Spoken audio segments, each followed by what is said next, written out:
A very good morning to all of you. I am Dr. Ranjita and you all are welcome to Zumexa classes. आज के इस lecture में हम लोग start करने जा रहे हैं क्लास 11 हिस्ट्री एनसीईआरटी। तो ये क्लास 11 की हिस्ट्री एनसीईआरटी है और इस हिस्ट्री एनसीईआरटी का नाम है थीम्स इन वर्ल्ड हिस्ट्री। तो ये जो है न्यू एनसीईआरटी है। तो बहुत सारे लोग जो हैं, आप लोगों का कन्फ्यूजन रहता है कि ओल्ड एनसीईआरटी पढ़ना है या न्यू एनसीईआरटी पढ़ना है। तो हम दोनों एनसीईआरटीज़ कवर करने जा रहे हैं। मेरे इस क्लासेस में मैं दोनों एनसीईआरटीज़ कवर करूंगी। तो first time just covering the new NCERT. तो न्यू एनसीईआरटी के हम सिर्फ वही टॉपिक्स को लेने जा रहे हैं, हम सिर्फ उन्हीं चैप्टर्स को लेंगे फ्रॉम क्लास 11 जो कि आपके एग्जाम पॉइंट ऑफ व्यू से रेलेवेंट है। तो हम लोग जो है फर्स्ट 5 चैप्टर्स को मैंने स्किप कर दिया है बिकॉज आई डोंट फील कि वो किसी न किसी और चैप्टर्स में वो कवर हो चुका है। और आगे आने वाली 12th क्लास की जो एनसीईआरटी है उसमें भी हम लोग उसको कवर करेंगे। तो हम लोग क्लास 6 से स्टार्ट कर रहे हैं। तो क्लास 11 एनसीईआरटी का चैप्टर नंबर 6 जो है उसके बारे में हम लोग बात करने जा रहे हैं। तो इस चैप्टर का नाम है द 3 ऑर्डर्स। तो हम लोग डिस्कस करेंगे, वर्ल्ड हिस्ट्री का चैप्टर है अगेन। तो वर्ल्ड हिस्ट्री के इस चैप्टर में हम लोग बात करेंगे कि जो 3 ऑर्डर्स हैं, जिसको हमने फ्रेंच रिवॉल्यूशन जब हम पढ़ रहे थे तो हमने बात किया था 3 ऑर्डर्स के बारे में। हम उस सब चीज़ों के बारे में बात करेंगे। हम अल्टीमेटली ये देख रहे हैं कि किस तरीके से जो पूरे वर्ल्ड की सोसाइटीज़ हैं वो इस टाइम पीरियड पे कैसे चेंज हो रही थी। ठीक है, तो हम लोग ये बात करने जा रहे हैं। So let's start. अगर आपका कोई डिटेल सवाल है तो आप मुझे इस ईमेल एड्रेस पर मेल कर सकते हो। ये मेरा इंस्टाग्राम हैंडल है और ये मेरे टेलीग्राम चैनल का लिंक आपको दिया गया है। तो मेरे इस टेलीग्राम चैनल पर आपको मेरे सभी लेक्चर्स के PDF मिल जाते हैं जिनको आप अपने रिविजन के लिए डाउनलोड कर सकते हो। तो इस चैप्टर में हम लोग क्या बात करेंगे? इस चैप्टर में हम लोग बात करेंगे कि किस तरीके से यूरोपियन सोसाइटीज़ जो हैं वो चेंज हो रही हैं। उसके अंदर किस तरीके से एंशिएंट से लेके मेडिवल पीरियड तक आते आते उनके अंदर आपको चेंजेस देखने को मिलेंगे। हम बात करेंगे यूरोपियन सोसाइटीज़ में फ्यूडलिज्म की बात करेंगे, इंग्लैंड में क्या हो रहा था, फर्स्ट ऑर्डर की बात की जाएगी, क्लर्जी के बारे में बात करेंगे, नोबेलिटी के बारे में बात करेंगे और थर्ड ऑर्डर के बारे में बात करेंगे। Next part of the chapter में हम इंग्लैंड के बारे में बात करेंगे, फैक्टर्स जो वहाँ की सोशल लाइफ को अफेक्ट कर रहे थे, एनवायरमेंट, लैंड यूज़ और ये सब चीज़ों के बारे में हम लोग बात करेंगे इस चैप्टर में। So let's start. तो हम स्टार्ट करते हैं, मतलब हम पढ़ेंगे नहीं रोमन एम्पायर के बारे में, बट रोमन एम्पायर से शुरुआत होती है। जब रोमन एम्पायर है जो कि यूरोप के अंदर है, इटली रोम वाले जगह में पे और सराउंडिंग एरियाज़ में, जब उसका फॉल हो जाता है तो बहुत सारे जो ग्रुप्स होते हैं, जर्मनिक लोगों के जो ग्रुप्स होते हैं, वो ईस्टर्न और सेंट्रल यूरोप को ऑक्यूपाई कर लेते हैं, इटली, स्पेन और फ्रांस के। क्रिश्चियनिटी जो है the official religion of the Roman empire वो बन जाता है फ्रॉम 4th सेंचुरी। तो 4th सेंचुरी ऑनवर्ड्स जो होता है, क्रिश्चियनिटी जो है वो एक ऑफिशियल रिलीजन डिक्लेयर हो जाता है। ग्रेजुअली जो है वो पूरे के पूरे नॉर्दर्न यूरोप में, सेंट्रल यूरोप में सब जगह फैलता है। कहाँ से शुरुआत होती है? रोमन एम्पायर से शुरुआत होती है। रोमन एम्पायर का फॉल हो जाता है, सारी जगह पे स्प्रेड होना शुरू हो जाता है यूरोपियन कंट्रीज में। क्रिश्चियनिटी जो है एक ऑफिशियली रिलीजन बना दिया जाता है। Social organisations were centred on the control of land. जो लैंड कंट्रोल्ड है वहाँ पे सारी सोशल ऑर्गेनाइजेशंस बनना शुरू हो जाती हैं। चर्च जो है वो भी एक मेजर लैंड होल्डर के रूप में आपको देखने को मिलेगा।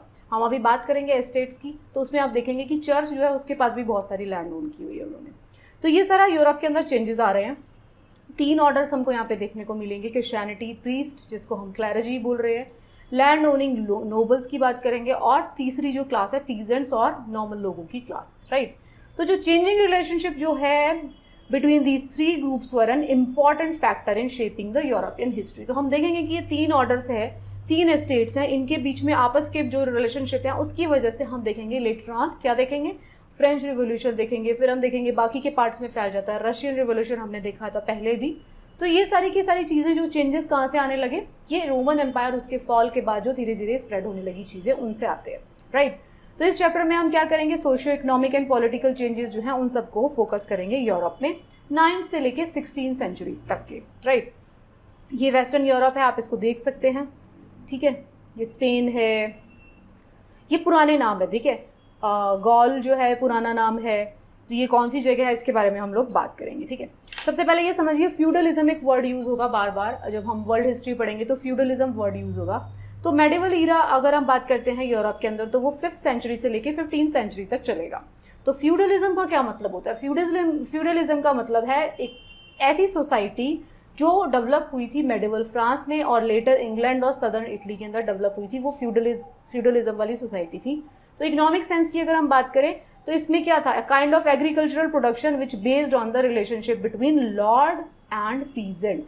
एक ऐसा सिस्टम था, एक ऐसा एग्रीकल्चरल सिस्टम था। देखिए एक चीज़ आप समझने की कोशिश करिए, ये जो मेडिवल टाइम है इसमें एग्रीकल्चर डोमिनेट करता है, राइट। तो एग्रीकल्चर सिस्टम ही देखने को मिलेंगे, जो भी सारी लड़ाइयाँ होंगी, जो भी सारी की सारी पावर होगी, वो कहाँ से डराइव हो रही है, लैंड के ऊपर कब्जा होने से। धीरे धीरे हम जब बाद में जाएंगे, जब हमारे इंडस्ट्रियल रिवोल्यूशन की बात करेंगे, तो फिर इंडस्ट्रियल ग्रोथ की बात होती है। लेकिन उससे पहले क्या है, जिसके पास ज़्यादा ज़मीन है, जिसके पास ज़्यादा एग्रीकल्चरल प्रोडक्शन है, वही पावरफुल है। तो यहाँ पे भी आपको ये देखने को मिलेगा। फ्यूडलिज्म का मतलब यहाँ पे मतलब ये फ्यूडलिज्म से अगर आप मतलब को समझने की कोशिश करते हैं, तो फ्यूडलिज्म एक ऐसा एग्रीकल्चरल सिस्टम था जिसके अंदर लॉर्ड होता था और उसके पीजेंट्स होते थे। मतलब लॉर्ड जो है लैंड लॉर्ड से आया, लॉर्ड जो है गॉड को भी बोला जाता है। तो लॉर्ड मतलब इतना पावरफुल पर्सन है जिसका लॉर्ड से नाम दिया गया था, और उसके पीजेंट्स जो थे वो उसके ऊपर डिपेंडेंट होते थे। तो ये पूरा का पूरा सिस्टम था फ्यूडलिज्म का। जो पीजेंट्स थे वो कल्टीवेट करते थे अपनी खुद की लैंड को भी और अपने लॉर्ड की लैंड को भी। जो उनका लैंड लॉर्ड है उसकी लैंड को भी पीजेंट्स कल्टीवेट करेंगे। उनके पास अगर पीजेंट्स के पास कोई खुद की ज़मीन है तो वो उसको भी कल्टीवेट करेंगे। जो उनका जो लॉर्ड है वो क्या करेगा एक्सचेंज में, वो उनको प्रोटेक्शन प्रोवाइड करेगा मिलिट्री, और उनकी लाइफ के ऊपर जुडिशियल कंट्रोल करेगा। मतलब वो ये बोलेगा भाई मेरे सारे के सारे पीजेंट्स, अगर आपका आपस में कोई झगड़ा होता है तो मैं जुडिशियल कंट्रोल भी आपको प्रोवाइड करूंगा, साथ में मैं आपको प्रोटेक्शन प्रोवाइड कर रहा हूँ। 11वीं सेंचुरी तक आते आते फ्यूडलिज्म जो है वो एक एस्टैब्लिश वे ऑफ लाइफ की तरह यहाँ पे एस्टैब्लिश हो गया था यूरोप में। फ्यूडलिज्म एक पूरा अच्छा खासा सिस्टम था जिसमें एक फ्यूडल लॉर्ड हुआ करता था और उसके बहुत सारे पीजेंट्स हुआ करते थे, राइट। तो पूरे यूरोप के अंदर ये सब था। फ्रांस और इंग्लैंड की अगर हम बात करें तो गॉल जो है was a province of the Roman empire. Roman empire के एक प्रोविंस का नाम था गॉल, अभी हमने देखा था। और जैसे भी प्रोनाउंसिएशन है Gaul, Gaul, okay Gaul pronunciation, और उसके एक प्रोविंस का नाम है गॉल। तो फ्रैंक्स जो थे, फ्रांस का नाम फ्रांस कैसे पड़ा, जो फ्रैंक्स थे एक जर्मनिक ट्राइब थी, एक ट्राइब का नाम था फ्रैंक। उसने जो है अपना नाम दे दिया फ्रांस को, और फ्रांस का नाम फ्रांस बन जाता है फ्रैंक ट्राइब से। जैसे हम बात करते हैं भारत का नाम क्यों है, ठीक है, राजा भरत के नाम से पड़ा, तो उसी तरीके से यहाँ पे क्या है, फ्रैंक जो ट्राइब थी उसी के नाम से फ्रांस का नाम आता है। सिक्स जो सेंचुरी है, 6th century onwards, this region was kingdom ruled by Christian Frankish French kings। तो फ्रेंच किंग वहाँ पे रूल करते थे, इसीलिए फ्रांस का नाम फ्रांस बन जाता है। जो फ्रांस जो है, फ्रेंच जो है, बहुत ज़्यादा स्ट्रॉन्ग लिंक्स होते हैं उनके चर्च के साथ। चर्च कहाँ पे डोमिनेट करती थी, रोमन एम्पायर के बाद जो है रोमन वाला जो पूरा इटली वाला एरिया, वहाँ पे चर्च का डोमिनेशन था। फ्रांस जो है लेटर ऑन डेवलप होता है, फ्रैंक ट्राइब उसको अपना नाम दे देती है, फ्रांस बन जाता है। फ्रांस का जो है बहुत ज़्यादा स्ट्रॉन्ग रिलेशन है चर्च के साथ, तो यही आपको देखने को मिलेगा अभी। अब आप ये देखिए इंग्लैंड कहाँ पर था, यहाँ पे फ्रांस है, बीच में इंग्लिश चैनल आ जाता है और उसके बाद आता है England, United kingdom. So island of England Scotland was across the narrow channel. और उसके ऊपर किसने राज किया था स्टार्टिंग में 11वीं सेंचुरी में, जो कॉन्कर किया गया था इंग्लैंड को, वो ड्यूक्स के द्वारा किया गया था। Dukes from the French province, कहाँ से आए थे वो, फ्रेंच का ही एक प्रोविंस था नॉर्मैंडी, वहां से ड्यूक्स जाते हैं इंग्लैंड के ऊपर कब्जा करने। ये बात हो रही है 11वीं सेंचुरी की। तो आप देखिए अगर आप हिस्ट्री पढ़ते हैं तो आपको बहुत सारी इंसाइट्स देखने को मिलती है। आप देखिए जैसे जैसे सेंचुरीज बदलती जा रही है ना, जितनी हिस्ट्री को हम जानते हैं, ऐसी बहुत सारी हिस्ट्री है जिसका कोई रिकॉर्ड नहीं है, उस टाइम पे क्या हुआ हमें नहीं पता, किस तरीके से चेंजेस आए। बट जितनी हिस्ट्री को रिकॉर्ड किया गया, जो हम पढ़ते हैं, उसको हम जानने की कोशिश करते हैं, तो उसमें आप देखेंगे कि पहले कोई और रूल करता था। फ्रांस जो है, उस फ्रांस के एक प्रोविंस ने, नॉर्मैंडी प्रोविंस ने यूके के ऊपर रूल किया, राइट। 11वीं सेंचुरी की बात हो रही है। लेकिन बाद में यूके कितना पावरफुल बन जाता है, यूके इतना पावरफुल बन जाता है कि वो सारे के सारे वर्ल्ड को कॉलोनाइज करता है। अभी क्या अगर आप प्रेजेंट सिनेरियो की बात करेंगे तो कौन से कंट्रीज डोमिनेट कर रहे हैं, बट ज़रूरी नहीं है कि ये सेंचुरी खत्म होते होते ये वही सारे के सारे कंट्रीज डोमिनेट करेंगे। जब ये सेंचुरी खत्म हो जाएगा तो जो नेक्स्ट सेंचुरी के जो लोग हैं वो हिस्ट्री पढ़ रहे होंगे तो वो देखेंगे ओके अच्छा यूएस पावरफुल हुआ करता था, चाइना पावरफुल हुआ करता था, उससे पहले रशिया पावरफुल था, तो उसके बाद कोई और सुपर पावर्स आ जाएंगे। तो द पॉइंट इज हिस्ट्री आपको एक इंसाइट देती है कि किस तरीके से एम्पायर चेंज होते हैं। हिस्ट्री आपको एक, मैं ये भी कहूँगी, पॉजिटिविटी भी देती है। वो ये पॉजिटिविटी आपको देती है कि ज़रूरी नहीं है हिस्टोरिकल टाइम पीरियड में बहुत सारी चीज़ें बदल गई, एक जो चीज़ पावरफुल थी वो डिक्लाइन हो गई, जो लेस पावरफुल थी वो ज़्यादा पावरफुल बन गई। तो हिस्ट्री एक पर्सपेक्टिव भी देती है, एक होप भी देती है, और एक आपको ओवरऑल इंसाइट देती है कि भाई चीज़ें बदल जाती है, right, over the time. So it was a little philosophy. So अब हम बात करते हैं ऑर्डर्स। तो ऑर्डर्स की अगर हम बात करते हैं तो क्लैरिजी पहला ऑर्डर था, नोबैलिटी सेकेंड ऑर्डर है, और एक थर्ड है स्टेट। तो अब हम बात कर लेते हैं कि किस तरीके से ये सारे एस्टेट्स बनते हैं। तो फर्स्ट ऑर्डर जो है उसको क्लेरिजी बोला जा रहा है। क्या है वो? उसके अंदर आता है, क्लेरिजी के अंदर आते हैं bishops and clerics constitute the first order. तो बिशप्स कौन है? कैथोलिक जो चर्च है, अभी ये वो वाला टाइम पीरियड है, मेडिवल टाइम पीरियड, जिसके अंदर कैथोलिज्म जो है, कैथोलिक चर्च वो डोमिनेट करता है। कैथोलिक और प्रोटेस्टेंट्स दो क्रिश्चियनिटी के डिवीजन होते हैं बाद में। तो कैथोलिक जो है, जो ऑर्थोडॉक्स है, मतलब पूरी तरीके से बाइबल को फॉलो कर रहा है, जो भी कुछ उसमें लिखा है। तो बिशप्स कौन है? कैथोलिक चर्च जो है उसके पास अपनी खुद की लैंड है, और जो फर्स्ट ऑर्डर है, जो क्लेरिजी है, वो इतना पावरफुल है कि वो राजा के ऊपर भी डिपेंडेंट नहीं है, किंग के ऊपर भी डिपेंडेंट नहीं है। किंग कौन है? किंग तीनों ही एस्टेट्स में नहीं आता, ना फर्स्ट एस्टेट में, ना सेकेंड एस्टेट में, ना थर्ड एस्टेट में। किंग एक अलग है, एक अलग किंग फ्रांस में, और अलग से सारे 3 एस्टेट्स। तो 3 एस्टेट का फर्स्ट एस्टेट है दैट इज क्लेरिजी। तो क्लेरिजी के अंदर कौन से आते हैं? क्लेरिजी के अंदर आते हैं पोप आता है, ठीक है, जितने भी उनके रिलीजियस लीडर है वो आते हैं। वो किंग के ऊपर भी डिपेंडेंट नहीं है अपना डिसीजन लेने के लिए। चर्च जो है उसके पास खुद की लैंड है और उसका खुद का रूल करता है। वो टैक्स लगाता है, चर्च भी टैक्स लगा रहा है, ठीक है, किंग भी टैक्स लगा रहा था और चर्च भी टैक्स लगा रहा था। जो चर्च का टैक्स था उसको टीथे कहा जाता था, जो किसानों के ऊपर लगता था, थर्ड एस्टेट के ऊपर। पोप जो है वो हेड करता था वेस्टर्न चर्च को, और कहाँ रहता था? रोम के अंदर रहता था। तो वो फर्स्ट पार्ट था क्लेरिजी का। इसके अंदर विमेन, सर्फ एंड फिजिकली जो चैलेंज थे, इन लोगों को कोई एंट्री नहीं थी, राइट। सर्फ्स कौन थे? हम देखेंगे पीजेंट्स होते हैं, वो भी एक तरीके किसान है, उनके पास सबसे कम राइट्स है। तो विमेन को कोई राइट नहीं है, सर्फ्स को कोई राइट नहीं है, और फिजिकली चैलेंज जो लोग हैं ये कभी भी जो फर्स्ट ऑर्डर है क्लेरिजी उसके अंदर नहीं आ सकते, राइट। तो कुछ जो इंपॉर्टेंट सेरेमनीज थी वो चर्च कंडक्ट किया करता था। वो फॉर्मल फ्यूडल एलीट जो है उसको उन्होंने कॉपी कर लिया था। जो टर्म है Lord for the God was the example of feudal culture that found it's way into practice of church.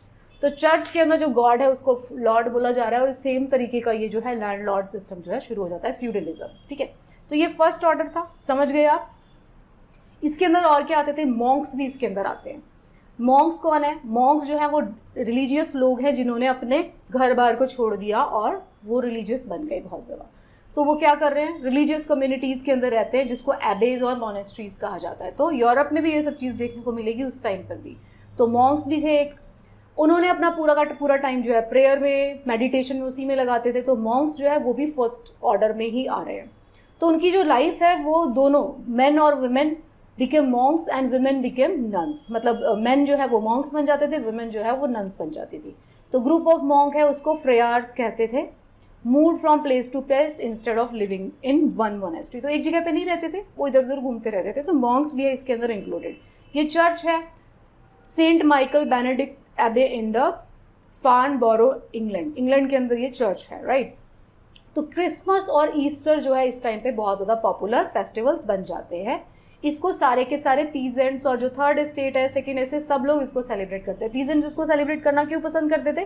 क्योंकि उस दिन उनको छुट्टी मिल जाती थी। भाई आपको भी छुट्टी, हम सबको छुट्टी बहुत पसंद है, तो उनको जो पीजेंट्स थे उस टाइम पर भी उनको छुट्टी मिल जाती थी क्रिसमस और ईस्टर पे। तो वो बहुत अच्छे से धूमधाम से इस वाले फेस्टिवल्स को मनाया करते थे, राइट। तो पिलग्रिमेज जो है, मतलब तीर्थ यात्रा करना, उस टाइम पे भी बहुत ज़्यादा इंपॉर्टेंट था क्रिश्चियन लाइफ में भी। हमारे इंडिया में इंपॉर्टेंट नहीं है, क्रिश्चियन लाइफ में आप देखेंगे वर्ल्ड ओवर जो है रिलीजियस जो यात्राएं करना है वो बहुत ज़्यादा इंपॉर्टेंट है। तो क्रिसमस ईस्टर बहुत इंपॉर्टेंट है, रिलीजियस यात्राएं करना इंपॉर्टेंट है, हॉलीडेज को सेलिब्रेट करना बहुत ज़्यादा इंपॉर्टेंट है, राइट।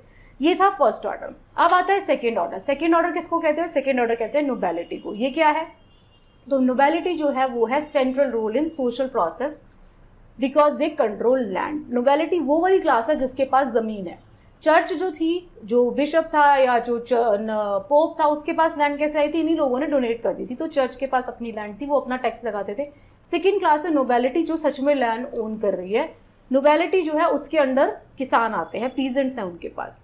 तो ये क्या कर रहे हैं? Control was outcome of the practice called vassalage. तो वैसालेज क्या होता है? वैसालेज एक सिस्टम है जिसके अंदर क्या होगा, जो नोबेलिटी है वो किसके वसाल से, मतलब वैसालेज होता है कि आप किसी को अपना सुपीरियर मान लेते हो, आप उसके अंडर में काम करते हो। तो वैसालेज सिस्टम में क्या था, जो बड़े बड़े लैंड ओनर्स थे वो, जिनको नोबल्स कहा जाता है, नोबेलिटी कहा जाता है, तो वो नोबल्स जो थे वो किसके वसाल्स थे? किंग के। जो राजा था उसके वसाल्स थे नोबल्स, और नोबल्स के वसाल्स कौन है? पीजेंट्स, जो उनके किसान है वो उनके वसाल्स है। तो noble man accepted the king as his senior, और जो लॉर्ड है द सीनियर और the lord would protect the vassals who would be loyal to him. तो अगर नोबल्स जो है वो राजा के वसाल हैं तो वो उनके राजा के लॉयल रहेंगे।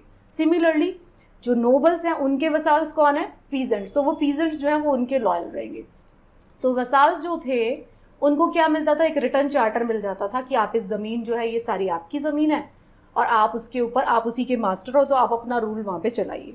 तो वसाल जो नोबल्स होते थे वो क्या करते थे? नोबल्स जो थे उनके उन्होंने अपनी ट्रूप्स भी बना रखी थी, उन्होंने अपनी छोटी छोटी आर्मीज बना रखी थी, वो अपना खुद का टैक्स लगाते थे, हैड देयर ओन कोर्ट बना, अपना कोर्ट था उनका जस्टिस का, वो अपने कॉइन्स भी बना सकते थे।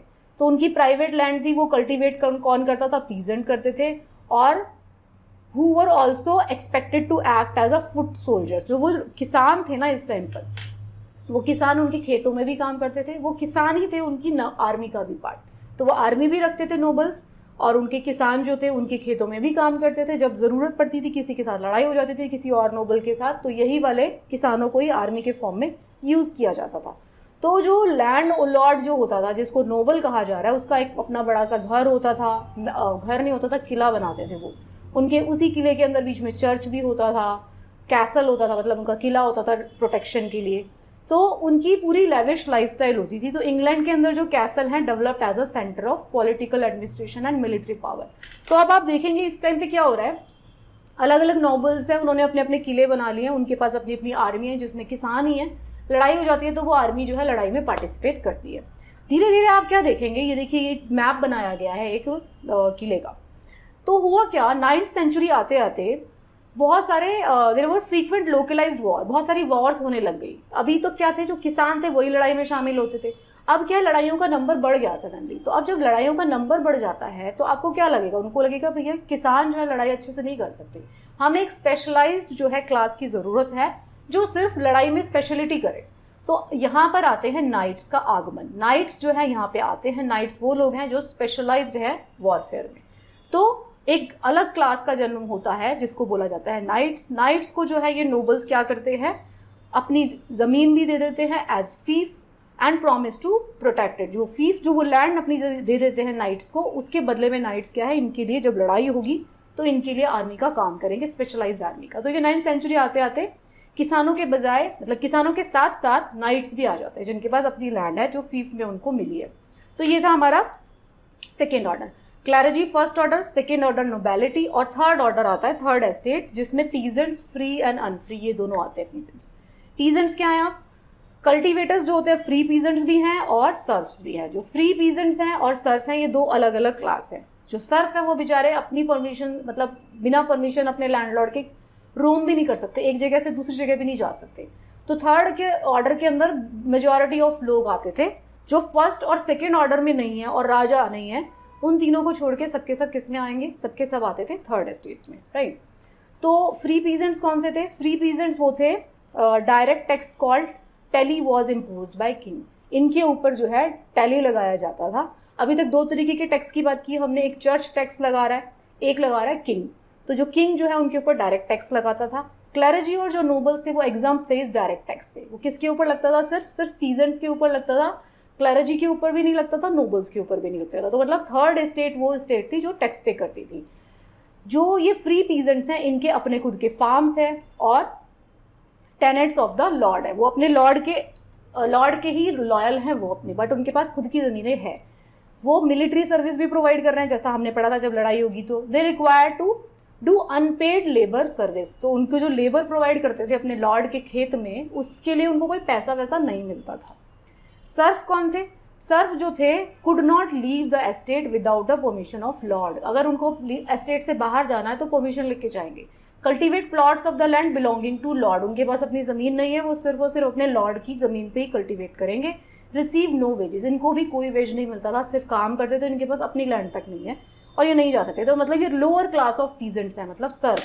तो सर्फ कौन है, लोअर क्लास ऑफ पीजेंट्स और सर्फ दो तरीके के किसान थे। नोबेलिटी थी फिर उसके ऊपर, और उसके ऊपर थी क्लैरिजी, और राजा जो था, किंग जो था, वो इन तीनों ही एस्टेट से अलग था। तो ये सारे के सारे तीन तरीके के एस्टेट्स देखे हमने जो कि फ्रांस में प्रेजेंट हैं। सो आई होप आपको first part of this chapter अच्छे से समझ में आया होगा। अब हम क्लास 11 की एनसीईआरटी पढ़ रहे हैं, तो आई विल स्ट्रांगली इंसिस्ट कि यहाँ पे आपको बहुत अच्छे से पढ़ना है, क्योंकि सीनियर क्लास की एनसीईआरटी शुरू हो चुकी है। So thank you so much for watching. I hope आपको चैप्टर अच्छे से समझ में आ गया होगा। अगर आपको पसंद आ रही है क्लासेस तो आप बाकी लोगों को भी ज़रूर बताएं। And best of luck for your preparation.